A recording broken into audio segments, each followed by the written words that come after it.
week, or the next week, and then hopefully come back again. So before we start, we'll just sing Jai Radha Madhava, which gives a picture of the spiritual world.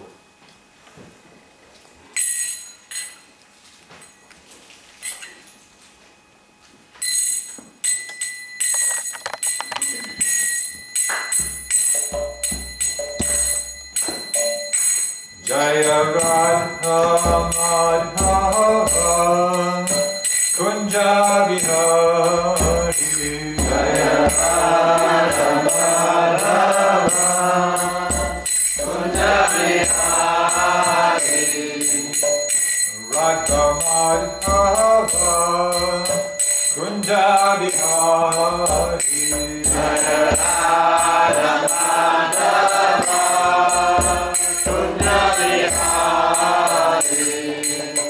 Gopi Janna Vallabha Giridhari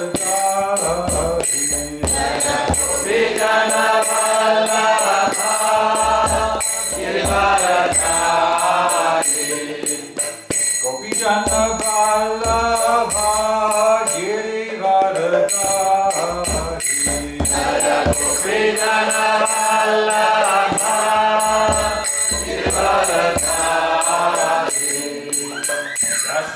Yashodanandana Bhaja Jana Ranjana Yashodanandana Bhaja Jana Ranjana Yashodanandana Bhaja Jana Ranjana Yashodanandana Bhaja Jana Ranjana Yamuna Tira Vanachari Yamuna Tira Vanachari Yamuna Tira Vanachari Yamuna Tira Vanachari Jaya Radha Madhava Kunja Vihari Jaya Radha Madhava Kunja Vihari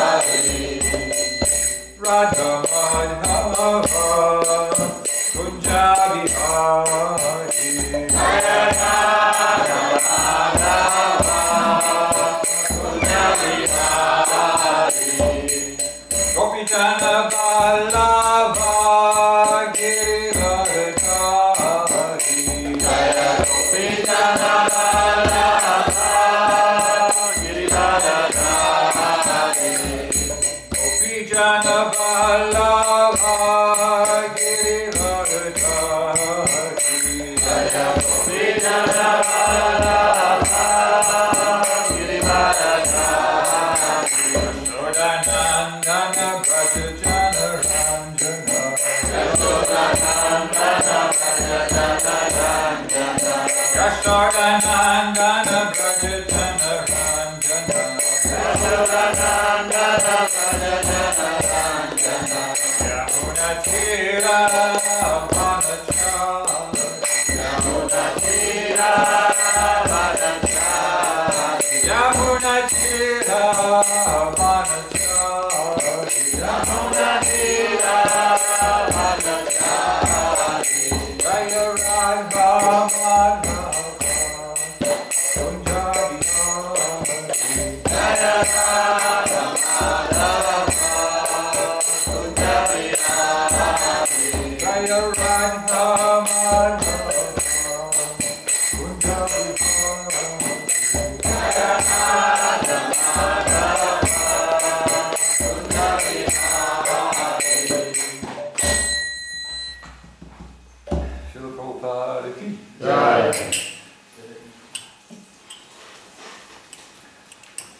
So we'll just read up to the talk. Let's see if I can see the text by reading from Bhagavad Gita as it is, chapter 4, text number 11. Om Namo Bhagavate Vasudevaya. Om Namo Bhagavate Vasudevaya. Om Namo Bhagavate Vasudevaya. Om Namo Bhagavate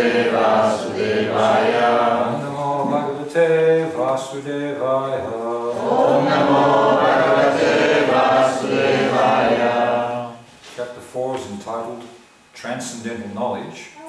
And text number 11 says, Ye yatamam prapadyante tam statava bhajamyaham mama vadmanupatante manusya parthasavasaha.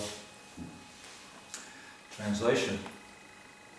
As all surrender unto me, I reward them accordingly.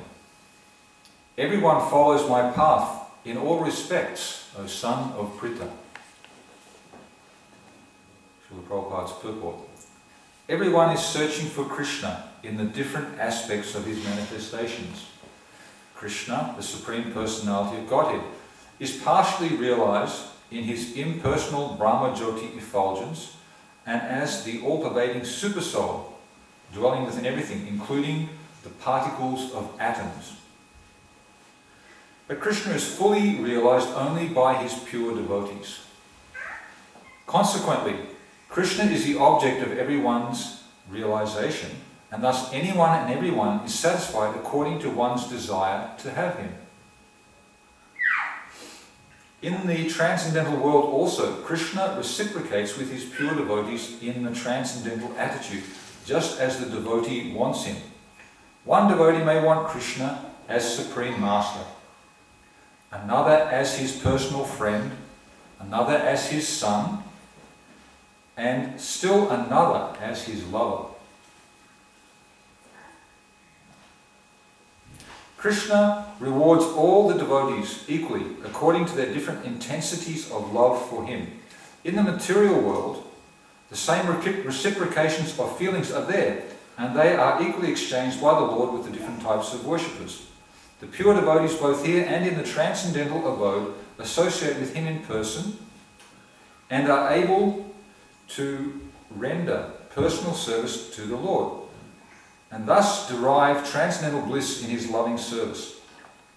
As for those who are impersonalists and who want to commit spiritual suicide by annihilating the individual existence of the living entity, Krishna helps also by absorbing them in his effulgence. Such impersonalists do not agree to accept the eternal blissful personality of Godhead. Consequently, they cannot relish the bliss of transcendental personal service to the Lord, having extinguished their individuality.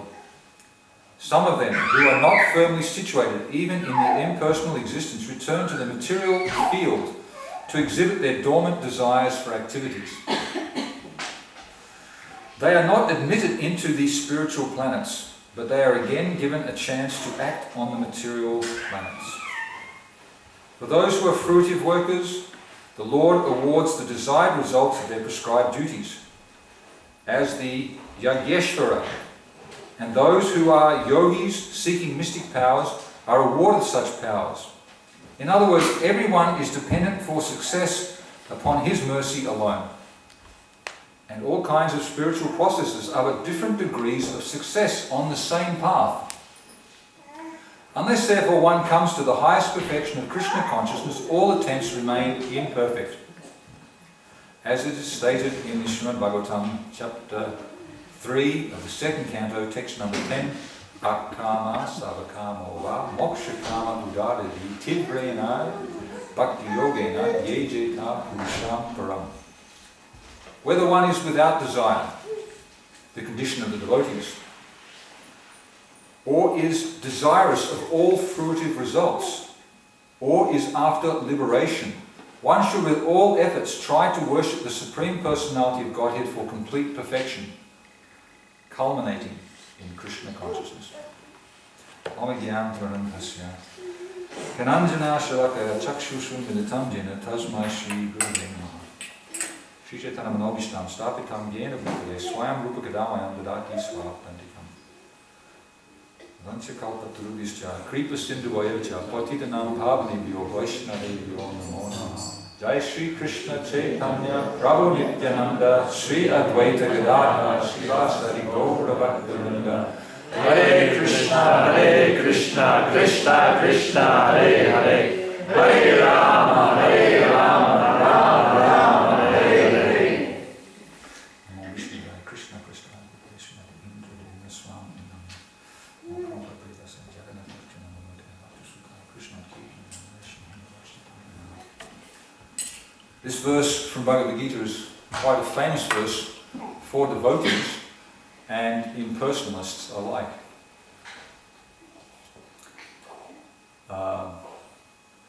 The impersonalists, they quote the second half of the verse. Everybody follows my path in all respects. And then they try and gloss over the first half, which says there's some variety of quality of service. For the impersonalists, everything is all one. I am one. We're in Australia, a big catering event, Korma Prabhu cooked up enough for maybe 200 to 300 people. And it was an organised catering. The group were from an impersonalist background. And before they took the prasadam, they had a group meditation. And they sang a nice song, in which the devotees had to restrain themselves during. The song said, God is love, and love is God, and God and I are one.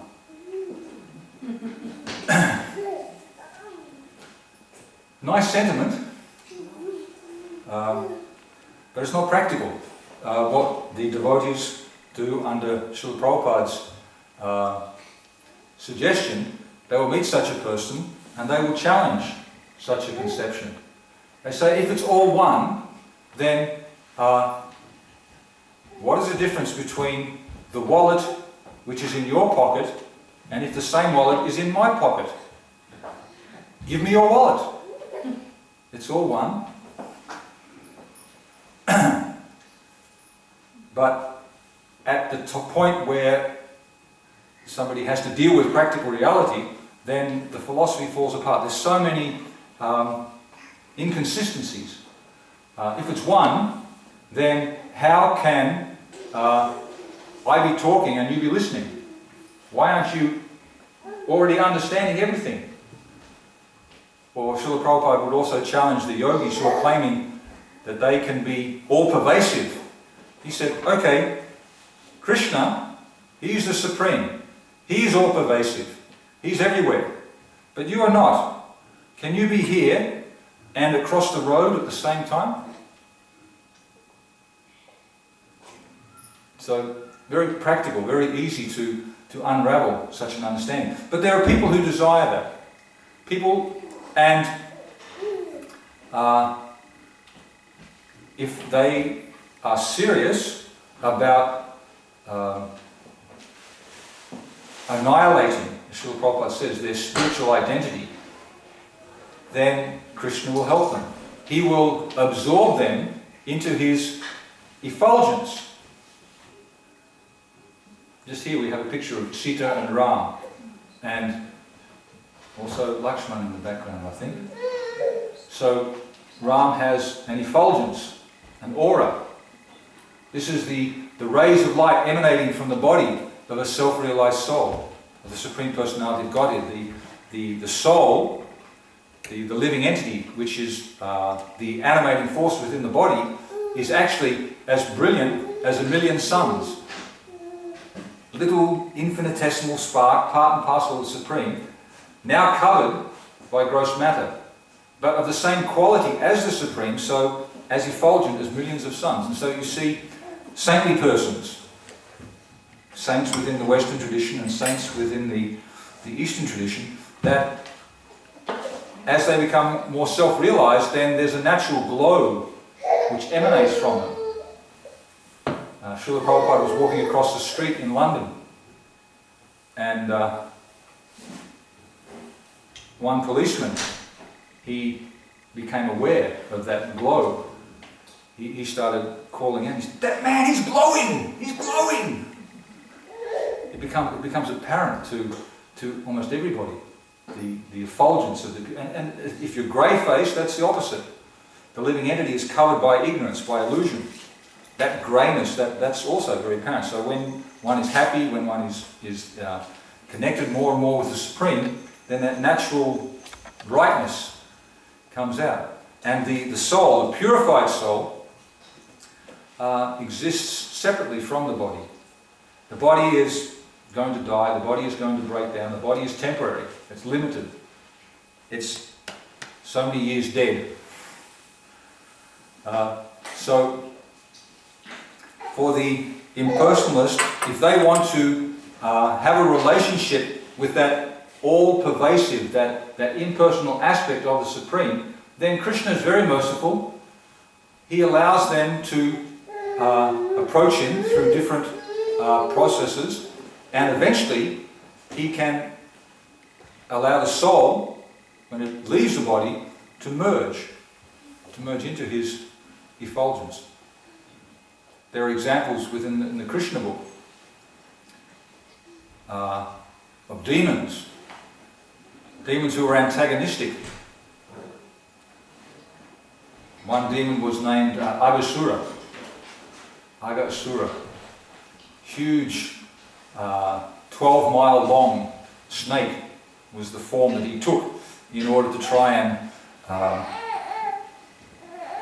kill Krishna. So Krishna, he displayed a lot of mercy to Agasura. All of his friends went into the mouth. But Agasura was a big snake, so he lay down on the ground and he opened his mouth very wide. And all the boys that were used to playing, the residents of the spiritual world, they just they have a relationship with the Supreme Person.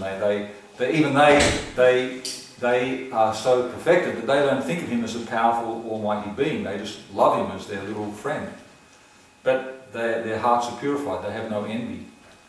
The spiritual world is a place of no envy, no anxiety. So the little friends of Krishna, the coward boys, they entered into the mouth of Agasura. And Krishna was outside contemplating. He saw the gravity of the situation. The boys thought, oh, even if it is a demon, even if it is a big problem, Krishna, our friend, he'll look after us. We don't have to worry. So Krishna on the outside, the demon was concerned, my goal is to destroy Krishna. He's got to come in, he's got to enter into my mouth. So Krishna, he decided, okay, that's my business. I have to appease the devotees. I have to look after my friends. He walked into the mouth of the demon, and immediately the snake closed his mouth. Before that time, the mouth was the top of the mouth was reaching the clouds, and his teeth were like big hills. So as soon as his mouth closed, he thought, now I've got Krishna. Now I've swallowed him. All I have to do is digest him, and he'll be finished. But immediately, Krishna, he sized up the situation. He started to expand himself in the throat of this huge snake. And he expanded and expanded and expanded and expanded so much that the snake suffocated. And there was no place for his life air to escape. So it burst out through the Brahmarandram, the little hole in the top of the skull. Great yogis, this is how they leave their body. They depart through the Brahmarandram. So the soul of Agasura burst out and was hovering in the sky. And then Krishna, he took all of his friends, he revived them, and they all came out of the mouth of the big serpent. And as soon as Krishna was outside, then that soul, that now liberated soul, came and merged into Krishna's body. He was a demon, he tried to kill Krishna, but still he got that ability to merge. And the Bhagavatam, the Acharyas say that he got mercy beforehand and he got mercy afterwards. He was able to merge into the body of Krishna because Krishna had entered into his body. Krishna was inside his body before he killed him. The demons, they get a special situation if they're very attached to Krishna. Obviously, they're not ordinary individuals. So this merging to the effulgence is available. Krishna, he rewards the devotees. He rewards the impersonalists in this way. If they want, they can annihilate their individuality, and they can merge into Krishna's body. And they can stay within the body for a long, long time. And but it's not a permanent situation. It's not a permanent situation because although that sense of freedom from material anxiety, material variety, gives a sense of happiness for some time. In the material world, there's so many inebrities, there's so many problems, and most of our time, most of our energy is taken up with counteracting the miseries. It's too hot, so we have to take a cold shower. It's too cold, we have to turn the heating up. I heard a statistic once that they said 50% of the world's energy is used to adjust the heat and the cold.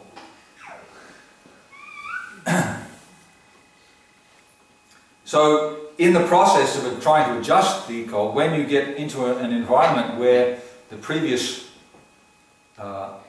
discomfort was and it's removed, you feel happy for some time. You're in India, it's 45 degrees Celsius, and you just get into an air-conditioned place and you feel some relief. But then after a while you think, well, okay, what next? What am I going to do? It's only a temporary termination of the suffering, the distress. So it's never a permanent situation. It's never going to be completely satisfying. So in the same way, suicide, material suicide, and spiritual suicide, it doesn't solve any problems. It's not satisfying. You can't remain in that position. The living entity is full of desires. That's the nature of the living entity. He has to desire. So after some time, you want to do something. You want to, and the big impersonalists who actually achieve some type of impersonal liberation by Krishna's mercy, they come back down to the material realm and they start doing philanthropic work. They open hospitals. Many of the big yogis now, they are spreading welfare work. They have many different institutions which are caring for the bodily or the psychological needs of individuals. And that's considered to be spiritual. But it's mundane welfare work. Real spiritual service, welfare service, is to enlighten people about their actual nature.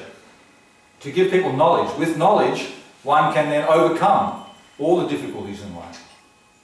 So Srila Prabhupada, he presents very clearly, it's actually, we were hearing in Mayapur that most religious traditions, most spiritual traditions, they deal with karma and jnana, fruitive activities and speculative knowledge. How to deal with them, how to become free from their bondage. Karma, activities, action, reaction. So then, if you do some pious activity, you'll get some benefit. But still, the impious activity, the negative karma, the vikarma, you have to deal with that. Ultimately, we have to act. We can't cease from acting, so we have to change the quality of our actions.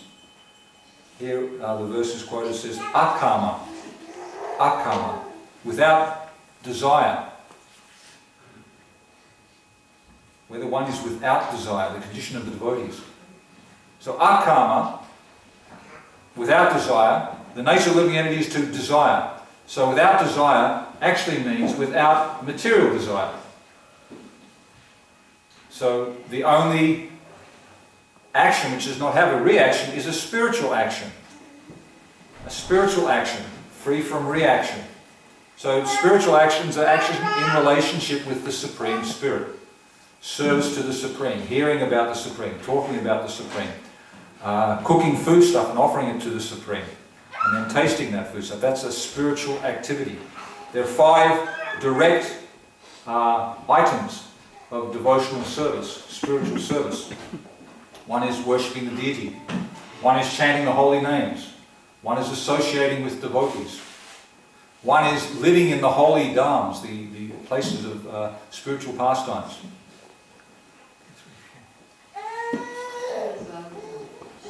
Srimad Bhagavatam. Studying Srimad Bhagavatam. Thank you. Srimad Bhagavatam is known as the spotless Purana. Spotless Purana. Krishna resides there. So those activities are direct connection, direct service. Everything else can be connected, but it's considered to be indirect. bathing. Bathing can be connected to Krishna by bathing in order to purify the external body so that one can put on clean clothes and come to the temple. Sleeping can be purified. Too much sleeping, then you get the body of a bear. And mode of ignorance overwhelms you. But the proper amount of sleep for the right purpose is a spiritual activity. You're sleeping so that your intelligence will be nourished, refreshed, and you can think about Krishna. You can talk about Krishna. You can remember Krishna. So sleeping can be spiritualized. So that's karma. Karma, in terms of a spiritual activity, is karma yoga. And there's different degrees of karma yoga. There's niskam karma yoga and sakam karma yoga. Sakam karma yoga is when you perform an activity and you're attached to the result, but you still give the fruits of that result to God, or to somebody who is a representative of God. And then they can utilize it in Krishna, so they can purify it. Niskam activities are you are doing the activity without being attached to it. You're doing your duty. You're feeling this will please Krishna.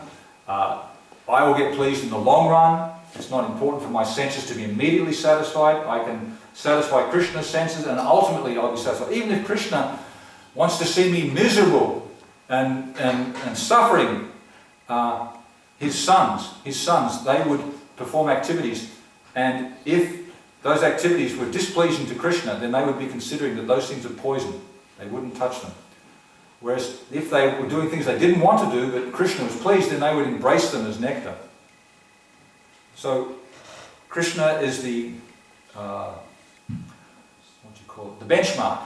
If Krishna is pleased, then that's a spiritual activity. If Krishna is displeased, then there's no way of making spiritual advancement. So karma yoga, doing your activities for Krishna's pleasure, will purify your desires. And karma yoga is, in many instances, synonymous with bhakti yoga. When one is on that platform, understanding one's actual situation. The other yoga we're about to talk about is jnana yoga. So jnana yoga means to, with knowledge, to contemplate. And the people who are expert in jnana yoga, then they utilize the Sankhya yoga system. They analyze the nature of the material world. The material world can be broken down into 24 separate elements, plus the super soul. So they look at all that and they say, well, I'm not this gross matter. I'm not the air. That's separate from me. I will die if I don't take in that air, but it's not me. More and more analysation, eventually neti. I'm not this, I'm not that. I'm not any of those things. I'm actually spirit. So with that attitude of philosophical speculation, one can come to the stage of achieving liberation. But still, it's not a permanent situation. The jnani has to become a jnana yogi, has to become an even more elevated, has to become a dibya jnani, one who's absorbed in transcendental knowledge. So these two processes, doing activities, performing one's activities and trying to purify them, or giving up activities, sometimes prematurely, sometimes people renounce and go to the forest. They think, I'm just going to meditate. But then the lions and the tigers start harassing them and they get hungry and they're worried